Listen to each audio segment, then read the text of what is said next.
van a rotar, pero van a saber cómo manejar un paciente que está necesitado de líquidos, que está deshidratado o que hay desequilibrio con los electrolitos o con el equilibrio ácido-base. Entonces es lo que les sugiero yo, que tengan ahí una hoja para apuntar ciertas fórmulas que son importantes que las guarden y que las tengan a la mano. Muchas veces dicen, las voy a apuntar en el teléfono, pero a veces que el teléfono se los pueden robar, se les puede acabar y después ya andan sufriendo cómo recuperan esos datos. Entonces, yo les sugiero que lo tengan en físico y que tengan ese resguardo así para que nunca se les pierdan.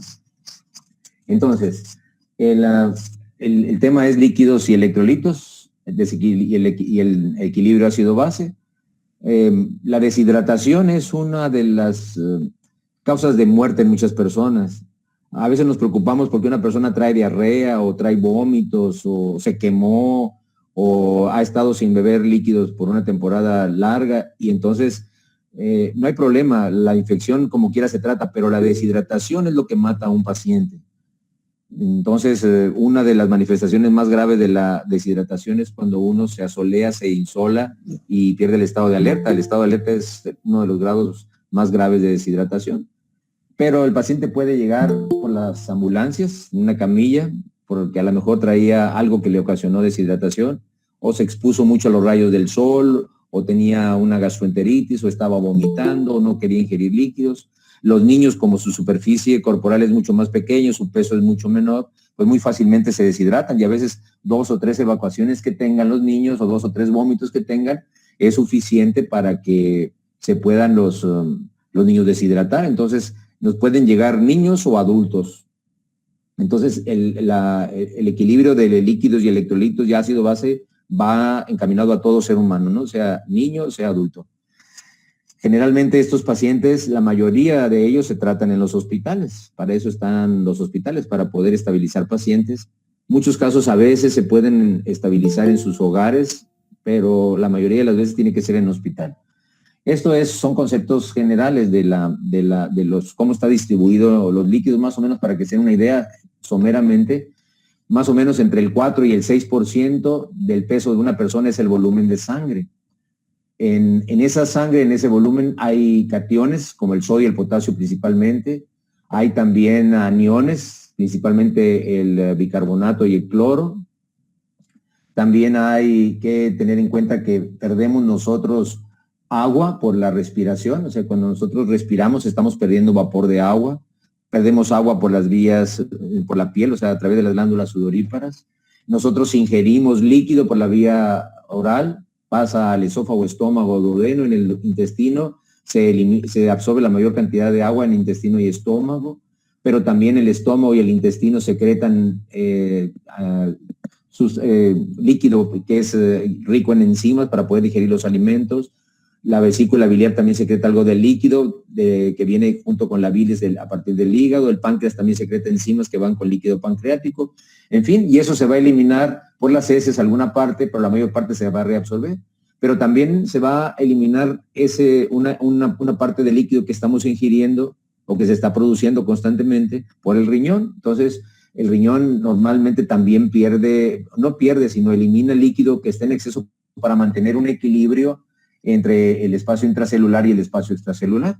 La glándula suprarrenal es una de las glándulas, al igual que la hipófisis y el tallo cerebral, para mandar o formar hormonas que van a mantener la diuresis, la hormona antidiurética acá, la aldosterona en la glándula suprarrenal. Entonces, todo es un mecanismo muy complejo para mantener un equilibrio entre la cantidad de líquido que ingresa y la cantidad de líquido que se pierde o que se elimina normalmente. Entonces, nosotros cuando tenemos un paciente con un problema, una enfermedad, la que sea, pues nos hace pensar qué problema tiene el paciente, qué complicaciones está teniendo y qué es lo que vamos a hacer. Nos hace pensar en una estrategia de tratamiento. Entonces, cuando ya tenemos nosotros ese paciente enfrente de nosotros, esos son los puntos cardinales que vamos a tocar en estos 2 días, que conozcan bien los signos universales de deshidratación, cómo interpretar una gasometría arterial, cómo manejar los electrolitos séricos. Estos 2 estudios, que es la biometría hemática, son indispensables, que debe de tener todo paciente que entra al hospital con deshidratación, que es la biometría hemática y la química sanguínea. Por la biometría hemática nos podemos dar una idea si está hemoconcentrado el paciente, o si el paciente trae anemia, o si el paciente trae un problema infeccioso por leucocitos, etcétera. Y la química sanguínea nos va a servir a nosotros porque hay entidades clínicas como por ejemplo en la cetoacidosis diabética o en el coma hiperosmolar no cetósico, que la glucosa nos va a marcar la pauta para ver y determinar el diagnóstico y para ver la función renal en ese momento, o sea, la urea y la creatinina. El peso es indispensable en los niños. Ahí no puede calcularse soluciones ni ningún medicamento si no tenemos el peso en los niños. En los adultos, si lo tenemos, qué bueno, y es importante tenerlo, pero a veces no es tan fácil cargar a un adulto para poderlo pesar como es más fácil cargar a un niño y llevarlo a la báscula. Entonces, pero esos son parámetros que tenemos que tener para cuando vamos a tratar a un paciente con problemas de líquidos. Estos son valores que quiero, lo que está con rojo nada más es lo que me gustaría que se aprendieran, los valores normales del sodio, del potasio y del cloro en la sangre. El valor, esto de orina, olvídense, esto lo vemos en otros problemas, pero lo que sí es importantísimo que no se les olvide son los valores normales del sodio en sangre, de 140 a 145 miliequivalentes por litro. El potasio de 3.5 a 5.5 miliequivalentes por litro y el cloro de 104 a 116 miliequivalentes por litro. El calcio, el magnesio y el fósforo son útiles, pero no tienen gran repercusión en el equilibrio hidroelectrolítico. Quizás el calcio en algunos problemas como la insuficiencia renal, ahí sí nos interese determinar qué valor tiene el calcio sérico en ese paciente para poder restituirlo. Pero el sodio, el potasio y el cloro son electrolitos indispensables. Y si todavía nos ponemos más estrictos, el que más nos interesa es el sodio, porque de acuerdo al sodio podemos clasificar la deshidratación. Si es una deshidratación hipotónica, que tenga menos de 140 miliequivalentes, o es una deshidratación hipertónica, si tiene más de 145 miliequivalentes, o si es una deshidratación isotónica, si está entre 140 y 145. Y eso les va a hacer, ahorita van a ver por qué tiene utilidad saberlo. Muy bien, estos son algo que ustedes deben de manejar, conocerlos, eso sí, 100%, estos memorícenlos, macháquenlos hasta que se los aprendan. Son los signos universales de deshidratación. Las mucosas orales secas, o sea, por eso le decimos al paciente, saque la lengua, o a veces vemos las conjuntivas que hasta le rechinan los ojos cuando se los tallan, las mucosas están secas, pero principalmente vemos la mucosa oral que ya perdió el líquido que tiene, la lengua está seca, ese es un signo universal de deshidratación, lengua seca, los ojos hundidos porque pierden el tono, el lobo ocular, entonces los ojos se hunden porque están hipotónicos. En los niños se observa mucho el llanto sin lágrimas. En los dos primeros lo vemos en los adultos y en los niños. El llanto sin lágrimas, pues lo vemos generalmente en los niños. Es raro que un adulto llore cuando está deshidratado, pero puede darse el caso, pero generalmente esto es en el niño. La fontanela anterior es en el niño nada más, sobre todo en los lactantes menores. La debilidad, la irritabilidad y la somnolencia se pueden ver en los niños y en los adultos, en las dos etapas de la vida. La piel fría y diaforética se ven en los dos, adultos y niños. El signo del lienzo húmedo se ven en los dos, principalmente en el niño. Y la falta de orina, o sea, que orine el paciente menos de 500 mililitros en 24 horas, es lo que se llama oliguria. Estos son los signos universales de deshidratación. ¿Qué quiere decir esto? Que con uno de estos signos que se encuentren, ¿verdad? Y mientras más signos se encuentren, con uno que se encuentre ya estamos hablando que ese paciente lo más seguro es que esté deshidratado. Con dos o más, ese paciente está deshidratado. Son signos universales. Y nos decimos, este paciente está deshidratado. Hay que diferenciarlo del choque, porque un paciente puede estar muy deshidratado sin estar en estado de choque. Pero la máxima deshidratación que tiene un paciente lo lleva al estado de choque. Y eso es bien importante definirlo porque los signos de choque son prácticamente, hay algunos que pudieran confundirnos como a la pérdida del estado de alerta cuando está aquí somnoliento el paciente, pero los signos de choque clásicos es la presión arterial baja, los tegumentos y la piel se ponen pálidos, está la piel fría y diaforética húmeda, hay taquicardia, el pulso apenas lo percibimos o no lo percibimos, filiforme apenas se percibe, el llenado capilar es mayor a 5 segundos, la piel se hace marmórea, como si fuera mármol, y la pérdida del estado de alerta, que es el estado más grave de choque, ¿no? Entonces, cuando nosotros encontramos un paciente con estado de choque, lo primero que tenemos que preguntarnos es ¿cuál es la causa del choque? ¿Es un choque hipovolémico? ¿Es un choque cardiogénico? ¿Es un choque anafiláctico? ¿Es un choque séptico? El choque hipovolémico es el que se presenta en la deshidratación, o sea, el paciente ha perdido mucho líquido intravascular y entonces presenta datos del estado de choque. Entonces ese paciente, primero lo que tenemos que hacer es sacarlo del choque y después hidratarlo. No podemos empezar a rehidratar al paciente sin haberlo sacado del choque, porque el choque es la causa de muerte. Entonces, ¿vamos bien hasta aquí? La causa de, si hay alguna duda o pregunta, que se quede, me pueden interrumpir en cualquier momento, no se preocupen. Estas son las causas de deshidratación. Vómitos, como puede ser una gastroenteritis, una intoxicación por alimentos, puede ser una estenosis congénita del píloro, cualquier causa que dé vómitos. Y si el paciente está vomitando y mientras más vomita, pues más líquidos pierde, lo puede llevar a deshidratación. Lo mismo la diarrea. Una persona que no ingiere líquidos, una persona que está en el desierto, que está en una situación en donde no hay líquidos que tomar, lo puede llevar a la deshidratación. Un paciente que está haciendo un ejercicio exhaustivo, como por ejemplo corriendo un maratón o la caminata, puede perder demasiado líquido a través del sudor y llevarlo a la deshidratación. En las enfermedades por calor, la exposición a los rayos solares y al calor, eso es una de las causas de deshidratación. A veces los lleva hasta el golpe por calor. Una persona que está usando diuréticos, por ejemplo, para bajar de peso y hace que tenga una diuresis excesiva, o como ocurre, por ejemplo, también en el paciente diabético que tiene una diuresis osmótica por la hiperglucemia y hace que pierda mucho líquido. Entonces la diuresis excesiva hace que pierda líquido y eso lo puede llevar a la deshidratación. Y la fiebre es otra causa. Entonces, una fiebre que dura varias horas durante varios días y la persona no ingiere líquidos, y si se acompaña de vómito, ya con más razón, la fiebre va a coadyuvar a que cause deshidratación.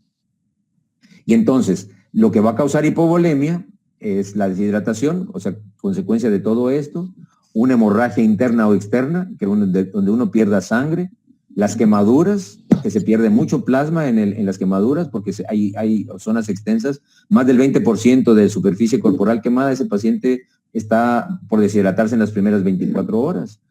O en esta condición que es el secuestro de líquidos al tercer espacio, como ocurre, por ejemplo, en las pancreatitis agudas, donde la inflamación del peritoneo por la irritación de las enzimas pancreáticas hace que trasude líquido al espacio peritoneal y eso hace que el paciente se deshidrate y le cause disminución del volumen sanguíneo y llegue en estado de choque. Entonces es muy importante definir esto, ¿verdad? Causas de deshidratación, identificar las causas de hipovolemia. Entonces nosotros tenemos al paciente. El paciente tenemos que buscar los signos universales de deshidratación, tenemos que buscar los signos de choque y entonces empezar a buscar cuál es la causa por qué este paciente está en estas condiciones. A veces las pancreatitis necróticas son las causantes también, entonces eso se va a saber muchas veces, a veces se sabe clínicamente, en ocasiones es un hallazgo quirúrgico porque estaba equivocado el diagnóstico de abdomen agudo y cuando se hace la laparotomía se encuentra la pancreatitis necrótica. Este es un signo que no se les debe de olvidar. Esta es la piel marmórea. No sé si vean algunas partes pálidas, otras un poquito rojas y un poquito más violáceas. Esta es la piel marmórea. Muy bien. Bien, entonces, ¿cuál es la meta del tratamiento? La meta del tratamiento es mejorar el volumen sanguíneo primero y la perfusión tisular. Acuérdense que el choque es la insuficiencia de la circulación a nivel de las células más distales, a nivel de los tejidos. Entonces, la meta del tratamiento es mejorar el volumen circulante, sacar primero al paciente del estado de choque para que mejore la perfusión de los tejidos. Y luego, al mismo tiempo, se corrige los electrolitos o el desequilibrio electrolítico que haya ocurrido. Siempre identificar cuál es la causa que desencadenó eso, porque eso es el tratamiento de base. Si fue la diarrea o una gastroenteritis, la causa que ocasionó la deshidratación, pues el tratamiento va a ir encaminado a tratar la deshidratación, pero a tratar la gastroenteritis. Y en los casos avanzados, cuando la deshidratación es muy importante, puede aparecer la acidosis. Y la acidosis es otra de las causas de muerte en los pacientes. Eso lo vamos a ver con mucha calma mañana, la acidosis. Bien, entonces, ya tenemos nosotros los signos universales de deshidratación y tenemos los signos de choque. Si el paciente llega en estado de choque, primero lo que hay que hacer es sacarlo del choque hipovolémico, aunque venga muy deshidratado. tan deshidratado viene que está en choque hipovolémico. Ya detectamos paciente hipotenso, taquicárdico, pálido, diaforético, llenado capilar mayor de 5 segundos, y el paciente tiene piel marmórea, está con alteraciones del estado de alerta, entonces choque hipovolémico. Si es en niños, se tienen que calcular las cargas rápidas. La carga rápida en los niños se calcula a 30 mililitros por kilogramo de peso para pasar en 1 hora. La solución ideal es la solución Harman. Si no contamos con solución Harman porque no había en ese momento en el hospital, nos puede servir la solución fisiológica al 0.9%. Pasa 1 hora de que le pasamos la primera carga y vemos si todavía tiene signos de choque el paciente. Si el paciente todavía presenta signos de choque, le podemos pasar una segunda carga hasta que lo saquemos del choque. Y después ya vamos a empezar la hidratación del paciente, la rehidratación del paciente. ¿De acuerdo? En los adultos varía un poco. En los adultos no calculamos mililitros por kilogramo de peso. Siempre nos vamos a 1 litro para pasar a chorroclisis, o sea, a chorro continuo. Generalmente el chorro continuo pasa entre 20 y 25 minutos el chorro. Depende del tamaño del catéter que esté en la vía venosa. Mientras más grueso el catéter, más rápido pasa. Lo más rápido que puede pasar son 10 a 15 minutos 1 litro. Y a solución Harman, solución fisiológica igual, aquí falta un punto, 0.9%. Y terminando esa solución, volvemos a valorar el estado del paciente y vemos si el paciente ya salió del estado de choque. Si ya salió del estado de choque, entonces iniciamos la rehidratación. Si no, volvemos a poner otra carga rápida. Esto es bien importante, sobre todo en los niños y en los adultos también. O sea, varía nada más en la cantidad de mililitros, pero es importante conocer esta diferencia. El choque hipovolémico se saca en los niños con cargas rápidas y en los adultos con cargas rápidas. Bien, hay esto se los voy a poner porque quiero que lo tengan siempre en mente y lo tengan guardado. Ahorita estamos en una época en donde prácticamente todos los hospitales ya tienen, pues tienen un laboratorio a la mano, tienen báscula, tienen todo lo que podamos nosotros para clasificar esto, ¿no? Que son los tipos de deshidratación. Y en ocasiones se nos olvida porque no podemos o no tenemos el sodio, por ejemplo, no tenemos los electrolitos séricos en el laboratorio para poder calcular la cantidad de líquidos que ha perdido ese paciente, el déficit de líquidos, pero tenemos estos criterios que Marriott los dio hace muchos años, pero a pesar de que ya tiene muchos años, es un criterio clínico que ustedes deben de tener como carta en la manga, ¿de acuerdo? Si no tienen sodio a mano para poder hacer el cálculo de líquidos, como vamos a ver ahorita más adelante, por lo menos van a tener los criterios de Marriott. Y los criterios de Marriott nos dice que la deshidratación leve es cuando hay un déficit del 3 al 4% del peso corporal del que el paciente tenía. La única manifestación clínica va a ser la sed. Con 1 litro de líquidos que se transfundan o que se tomen, con eso se va a restablecer la deshidratación leve.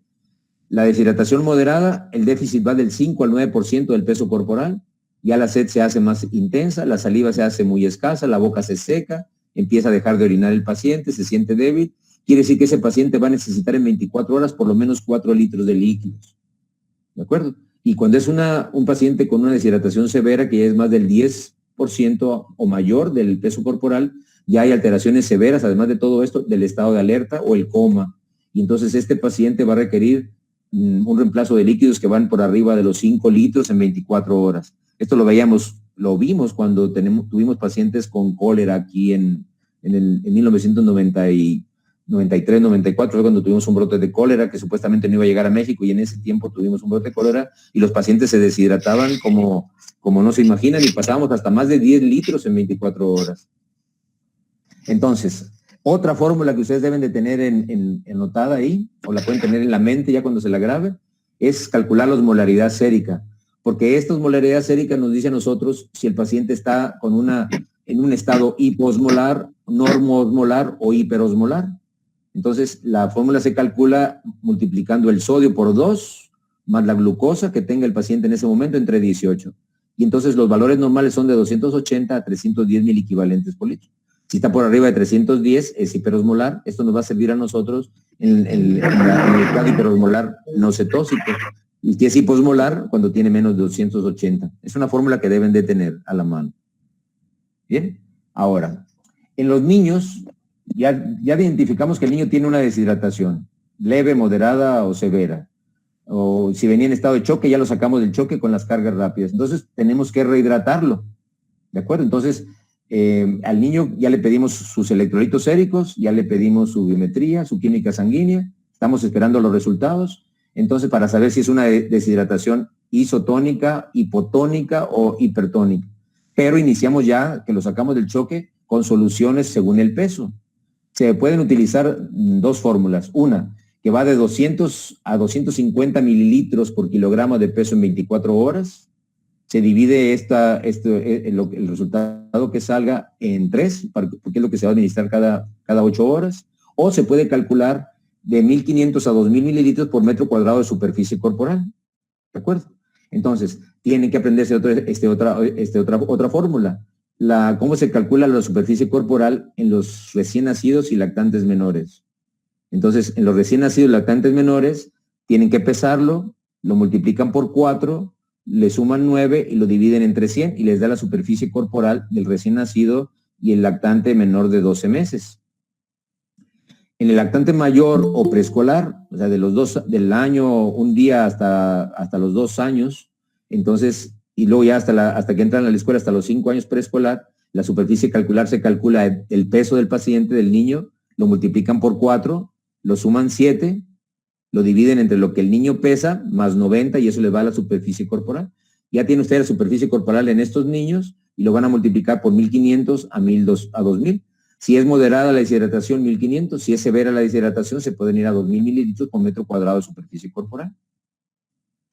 Entonces, esas son fórmulas que deben de manejar, porque vamos a hacer unos ejercicios mañana sobre esto, para que ustedes se den una idea de lo útil que son estas fórmulas. Y cuando ustedes estén haciendo el internado, o cuando lleven pediatría, o cuando estén rotando por pediatría, pues ya van a saberlas manejar mejor. Y si van a ser pediatras, van a ver que puede haber hasta cambios con esto, porque cada vez los cambios que van sucediendo por la cantidad de los líquidos que tienen que administrarse, o las fórmulas, pero esas son fórmulas generales. Esas fórmulas no han variado a pesar de los años.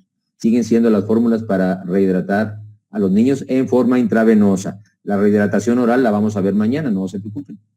Luego, entonces, necesitamos el sodio, el resultado del sodio, para saber si es una deshidratación isotónica, si es una deshidratación hipotónica o es hipertónica. Si el sodio se encuentra entre 135 y 145, aquí fue un poquito más no tan estricto como 140 a 145, sino que se da un valor de menos 5 miliequivalentes para considerar la isotónica. Si el sodio está entre 135 y 145, se considera deshidratación isotónica. Entonces, la solución que habíamos calculado en esos niños para 8 horas o para las 24 horas, pero que vamos a dividir para cada 8 horas, va a estar 1 a 1. Quiere decir, una parte de solución glucosada al 5 con una parte de solución fisiológica o Harman, porque la deshidratación es isotónica.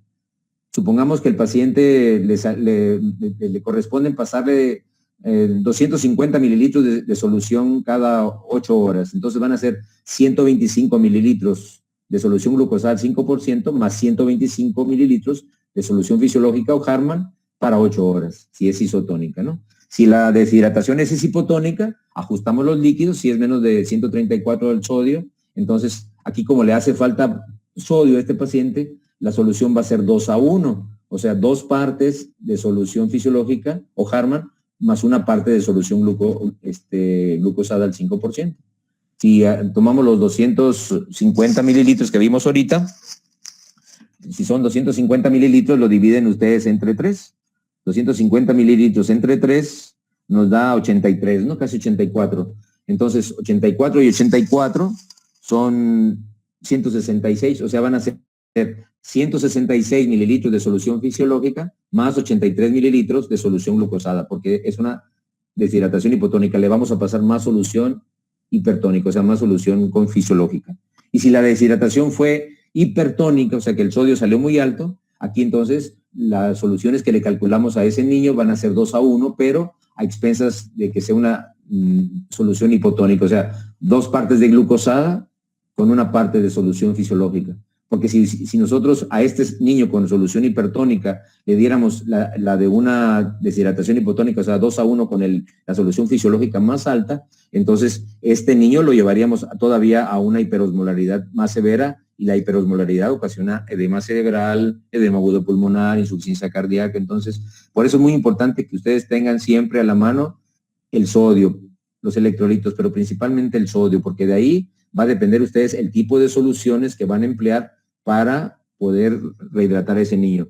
Recordando siempre estas fórmulas en los niños, ¿de acuerdo? Esto es en los niños, ¿de acuerdo? Ya en los niños escolares, ya se usa muchas veces, se puede usar la que está aquí, la de 1.500 a 2.000 mililitros por metro cuadrado de superficie en los niños. La superficie corporal en los escolares se calcula igual que la del adulto, entonces se basa en eso. Pero en los niños, en estos niños que tienen una superficie corporal mucho menor, hay que tener mucho cuidado en los líquidos porque nos podemos pasar en los líquidos, sobrehidratar al niño y ocasionarle edema cerebral o edema agudo pulmonar. Y en el adulto, ahí nos vamos nosotros a calcular el déficit de agua. El déficit de agua, ¿verdad? Hay dos fórmulas, ¿no? Estas fórmulas que están aquí, esta es del Harrison, la número 1, y esta es del manual de Washington, cualquiera de las dos son útiles. A mí me gusta más esta, la del déficit, la 2, pero la 1 es buena también, ¿no? Entonces necesitan el sodio otra vez, necesitan el sodio, aquí viene el sodio que tiene el paciente, menos 140, que es el 140, 145, el sodio normal, hacen esta resta y la van a dividir entre 140, que es el sodio normal, y lo multiplican por el agua corporal total. El agua corporal total se obtiene, si es en hombres, multiplicando los kilogramos que pese ese hombre por 0.5, y si es mujer, los kilogramos que pese esa mujer por 0.4, y nos da el agua corporal total. Entonces, si nosotros, por ejemplo, ahorita vamos a ver un ejemplo, este es en el adulto, este es para ver qué déficit de agua tiene, cuánto líquido le falta al paciente, y la otra fórmula, porque en el déficit, en la fórmula 2, el agua corporal actual se obtiene multiplicando el sodio ideal, el sodio 140, por el agua corporal total, o sea, lo que haya salido del peso por 0.5 o 0.4 si es hombre o mujer, y se divide entre el sodio que tiene el paciente, y eso nos da el agua corporal total. Ya teniendo esa cantidad de agua corporal actual, se hace esta otra fórmula, el agua corporal total menos el agua corporal actual, y nos va a decir el déficit de agua que le hace falta al paciente, o sea, la cantidad de líquidos que le falta al paciente, pero necesitamos el sodio. Entonces, aquí hay un ejemplo. Si tenemos un hombre que tiene 43 años, con 68 kilos de peso, y trae un sodio de 128, entonces el agua corporal total es hombre, lo multiplicamos por 5, 68, que es el peso, por 0.5, nos da 34. Y el agua corporal actual, el sodio, que es el sodio normal, por 34, que es el agua corporal total, y lo dividimos entre el sodio que trae el paciente, 128, y nos da 37.1. Entonces, como en la fórmula habíamos visto que el déficit es agua corporal total menos el agua corporal actual, entonces hacemos esa cuenta. El agua corporal total sobre lo que salió en el agua corporal actual. Se hace esa resta y nos sale 3.1 litros. O sea, a ese paciente le hacen falta 3.100 litros, o sea, 3 litros 100 mililitros. Entonces, ese paciente va a necesitar 3 litros en 24 horas para rehidratarlo. ¿De acuerdo? Entonces, ese paciente va a requerir, si la deshidratación es, en el adulto también se puede aplicar lo de la isotónica, hipertónica o hipertónica. Si es una deshidratación isotónica, es 1 a 1, una parte de solución fisiológica con una parte de solución glucosada. Si es hipotónica, 2 a 1, 2 partes de fisiológica por una glucosada de estos litros. Y si es hipertónica, 2 partes de glucosada por una de isotónica. ¿De acuerdo? 2 partes, ¿no? Entonces, pero son 3 litros los que va a necesitar ese paciente para restituirle el déficit de agua. ¿De acuerdo? Muy bien. Entonces, ¿cómo sabemos nosotros que el paciente ya se rehidrató? Esto es bien importante. O sea, nosotros tenemos que estar vigilando. Sabemos ya los signos de deshidratación universal, ya los conocimos. Ahora, ¿cómo sabemos que el paciente ya se rehidrató? ¿Cómo sabemos que el paciente tiene ya hidratación normal otra vez? Entonces, desapareció ya la intranquilidad, ya está más alerta, está tranquilo, coopera, ya no está irritable. Entonces ya el paciente lo vemos que está más, no está con estado de alerta, está despierto, está tranquilo, coopera, incluyendo los niños. A veces los niños creemos que son muy chillones porque quieren nada más a la mamá o al papá, pero también el estado de deshidratación los hace que se pongan inquietos, intranquilos, y no cooperan. Entonces, cuando los niños se rehidratan, hasta se vuelven amigos de ustedes y son muy cooperadores con ustedes. Entonces, quiere decir que ya hay un signo que se está hidratando. Desaparecen los signos universales de deshidratación. O sea, el lienzo húmedo, las mucosas secas, los ojos hundidos, etcétera, todo eso empieza a desaparecer. Empieza a haber diuresis.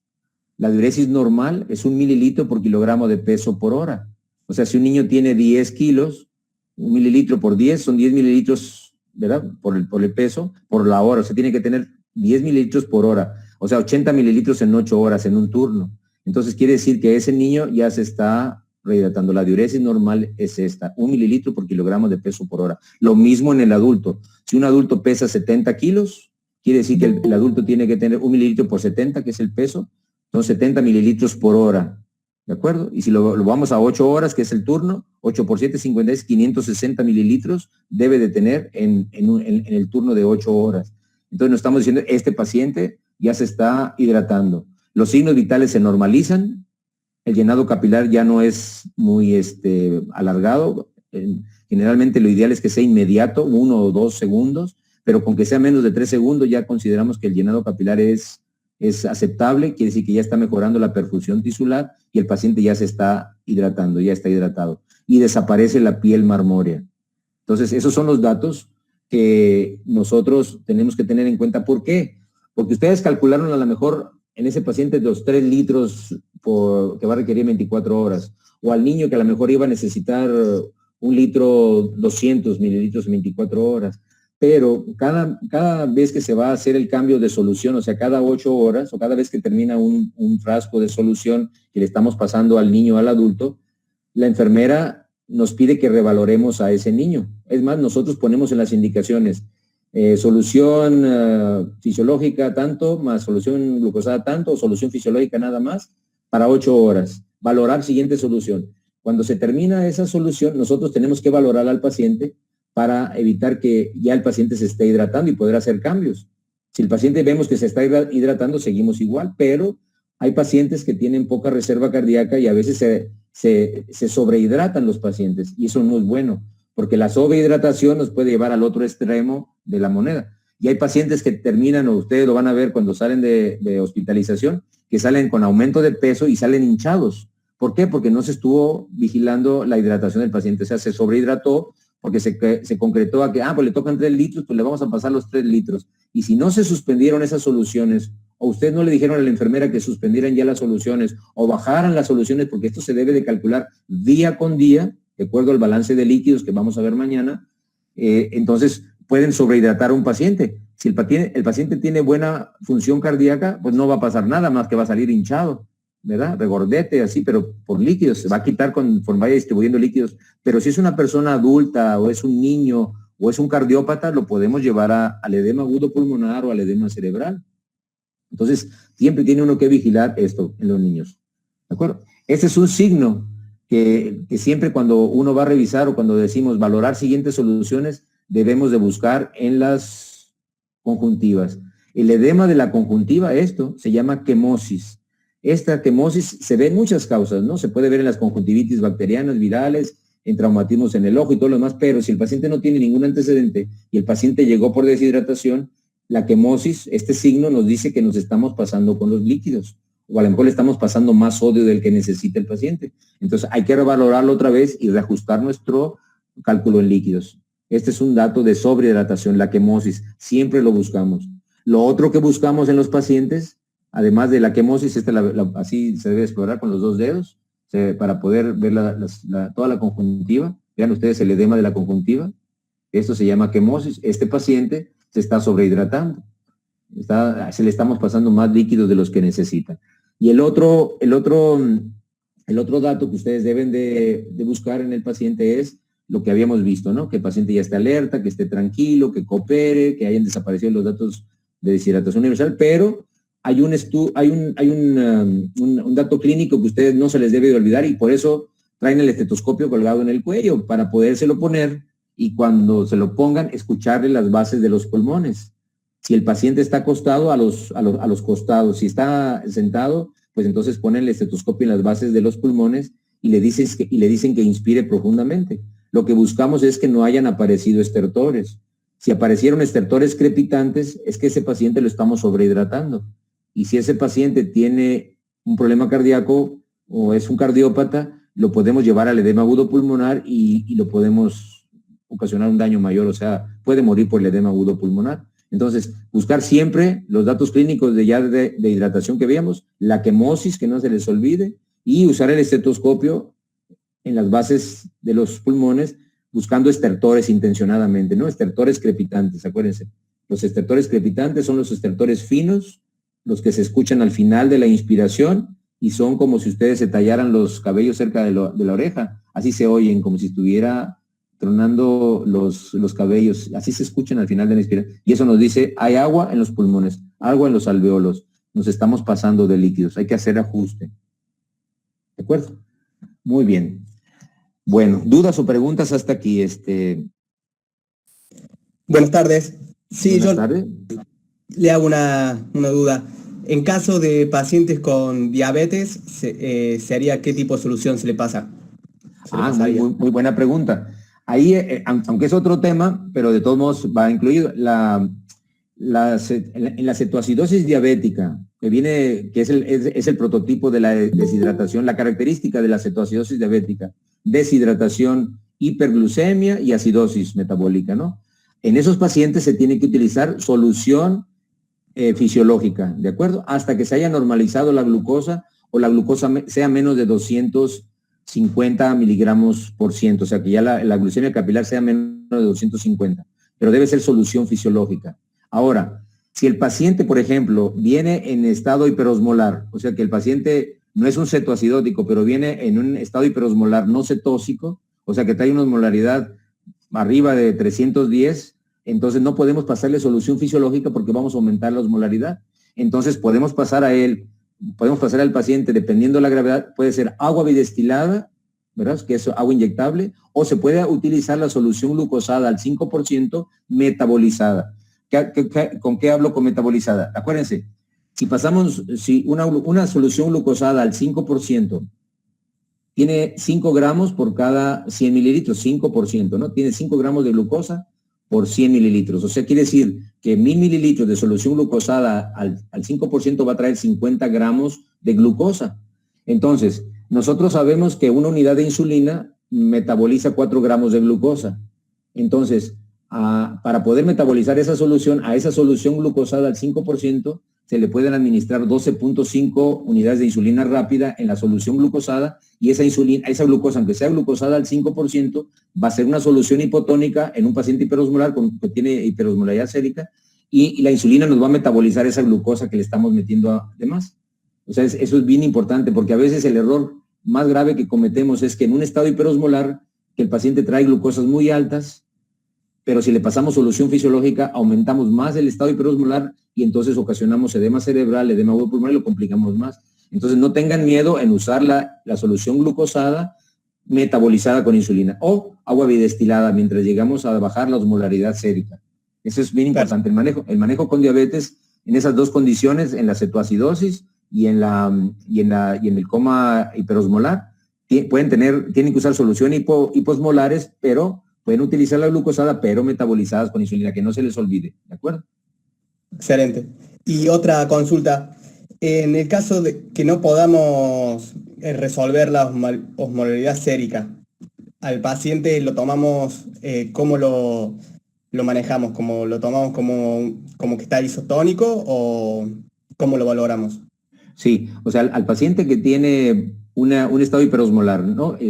Tenemos que tener una osmolaridad sérica arriba de 310, y eso lo vamos a ir nosotros valorando cada 4, cada 6, cada 8 horas, depende de cada paciente, pero tratar la causa de la hiperosmolaridad. Si el paciente fue, por ejemplo, hizo un estado hiperosmolar porque es diabético, dejó de tomar medicamentos, entonces ese paciente tenemos que manejarlo con insulina, manejarle la deshidratación, manejarle el estado hiperosmolar, pero también cuál fue la causa que desencadenó esa. Si fue porque no se aplicaba tratamiento, pues la insulina le va a ayudar, la rehidratación lo va a ayudar. Pero si fue, por ejemplo, una infección urinaria o fue una neumonía o fue una pancreatitis, tenemos que tratar la infección o la pancreatitis para que ese estado hiperosmolar se corrija.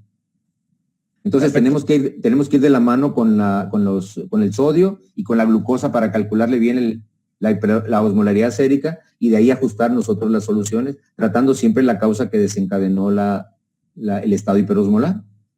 Excelente. Muchas gracias. ¿Sí? ¿Alguna otra duda, pregunta que tengan? Buenas Sí. tardes. Buenas tardes.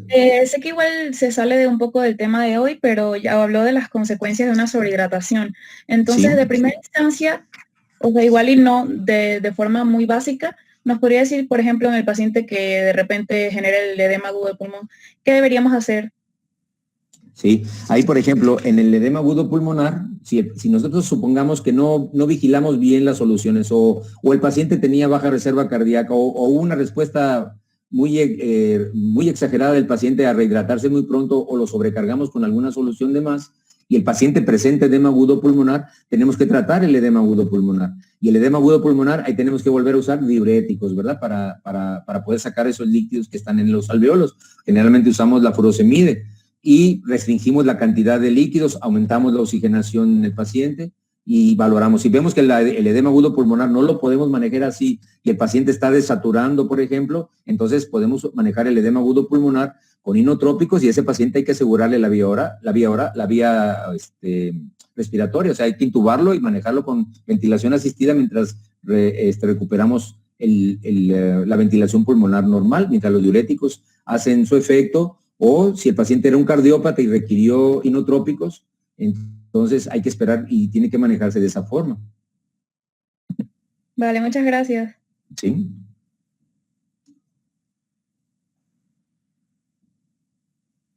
Por eso siempre estén ustedes atentos a las soluciones. Siempre, a veces las calculamos, pues le tocan en esos tantos mililitros, 1 litro cada 8 horas, ¿no? Y ya lo pusimos y hasta el otro día queremos cambiar las soluciones. No, traten ustedes de que cuando termine la solución, la primera solución, valoren la siguiente ustedes, ¿no? A lo mejor le van a decir a la enfermera, seguimos con el mismo esquema, sigue el siguiente litro para las próximas 8 horas. Ya revisaron ustedes que no haya quemosis, no hay estertores, el paciente se encuentra más alerta, está más cooperador, está desapareciendo ya los ojos hundidos, se está rehidratando la boca, la lengua, las mucosas orales, está orinando mejor, los signos vitales ya se estabilizaron, ya no está, etcétera, etcétera. Entonces ustedes, vamos bien, ¿verdad? Pero ustedes calcularon la hidratación para 24 horas, pero esténlas valorando cada 8 horas por lo menos. Hay pacientes como por ejemplo el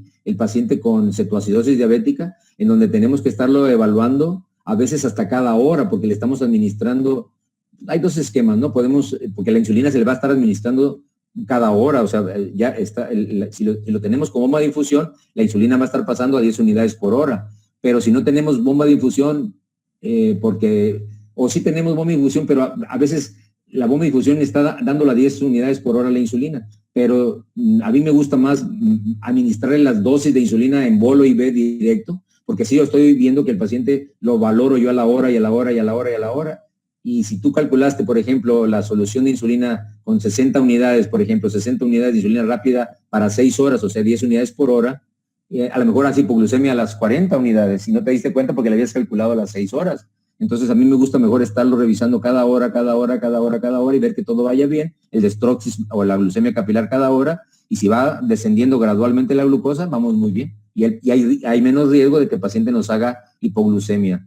Y entonces, y podemos rehidratarlo más pronto, porque lo que pasa muchas veces es que el paciente, le ponemos, por ejemplo, la insulina rápida en infusión, por bomba de infusión, le pasan los 40 unidades en 4 horas, y la enfermera nos dice, doctor, el paciente hizo hipoglucemia, trae una glucosa de 20 en la torre, ¿cómo le van a pasarle glucosa para resolver la hiperglucemia? Ahí va otra vez, se le pasa glucosa y ahí va para arriba otra vez la glucosa. Entonces, el paciente cetoacidótico tiene que estar uno pegado a él. Yo lo que le sugiero es siempre pegado a él, cada hora estarlo tomando su glucemia capilar y estarlo vigilando cada hora constantemente. A veces no es posible porque tienen otros pacientes, pero la enfermera que está a su cargo le instruyen ustedes para que les avise cualquier cambio, pero a la hora hagan presencia ustedes ahí, en frente de la enfermera, que haga la glucemia capilar para ver qué glucosa está manejando en eso, valoran los datos de hidratación, que no se esté sobrehidratando y van a ver cómo el paciente con cetoacidosis sale más rápido. Doctor, ¿Sí? aquí hay unas preguntas que están poniendo por el chat. Le voy a leer unas 3 para tampoco alargarnos tanto y dejar mejor más preguntas para mañana. Gabriela Benavides pregunta, ¿por qué una persona que consume bastante agua puede estar deshidratado?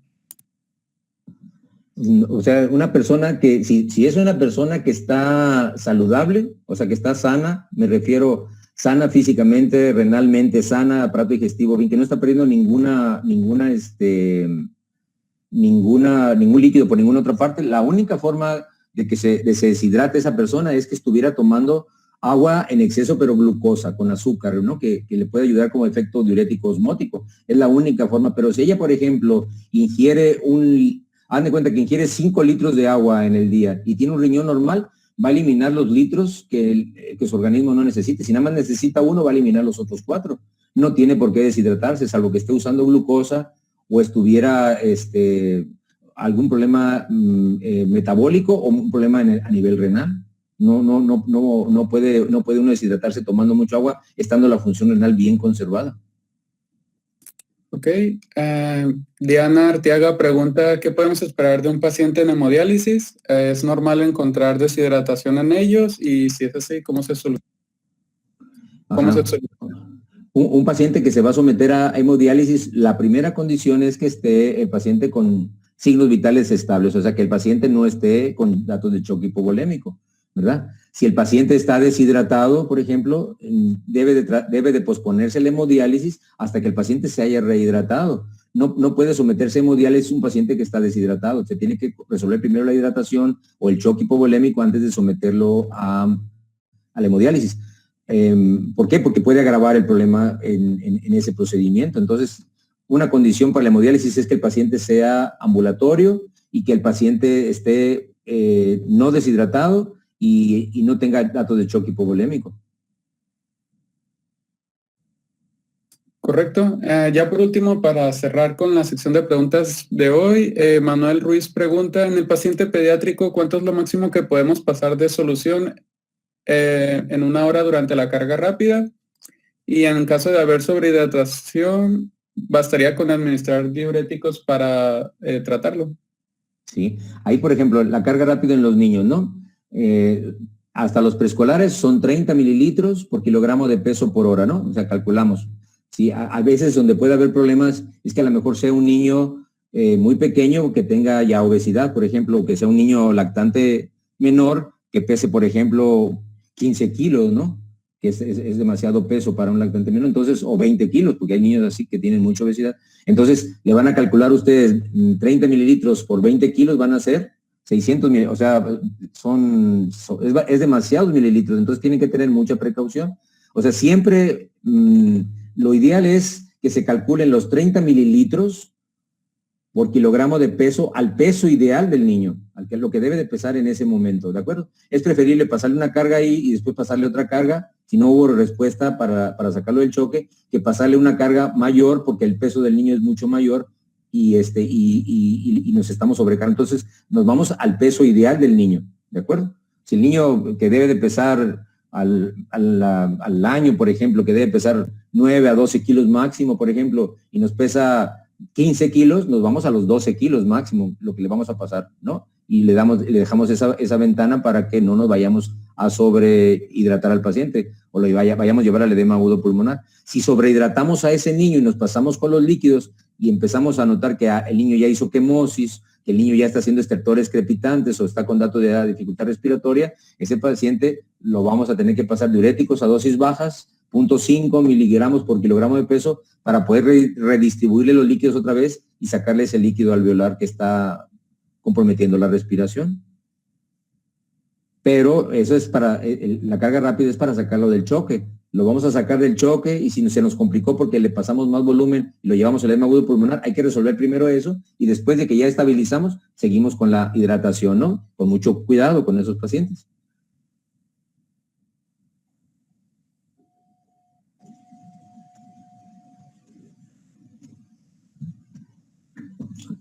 ¿Duda, preguntas? ¿Sí quedó? Sí, doctor. Pues por hoy vamos a dar concluida la sesión de este día. Pues esperaremos mañana a que se confirme el horario de la segunda parte de este taller. Pues Muy le bien. agradecemos en nombre de la sociedad su apoyo y pues esperamos continuar verlo mañana.